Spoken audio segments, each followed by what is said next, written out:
Want to buy an Apple gift card online? Here's how to do it. First method is through the App Store. Open the App Store. Tap your profile picture in the top right corner. Tap Send Gift Card by Email. Enter the recipient's email address. Choose the amount. You can select a preset amount or enter a custom one. Add the recipient's name. Type your name in the From field. Add a message if you want. Choose when to send it. Tap Next. Confirm the payment using your Apple ID payment method. The gift card will be emailed to them. You can also add money to your own account. Open Settings. Tap your name at the top. Tap Media and Purchases. Tap View Account. Select Add Money to Account. Choose the amount. Confirm the payment. If you don't have an Apple device, use a browser. Go to apple.com.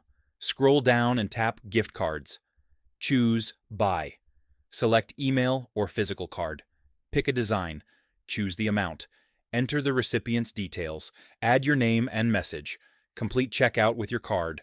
The digital gift card usually arrives within an hour. And that's it. If this helped, like the video and subscribe for more Apple tips and tutorials.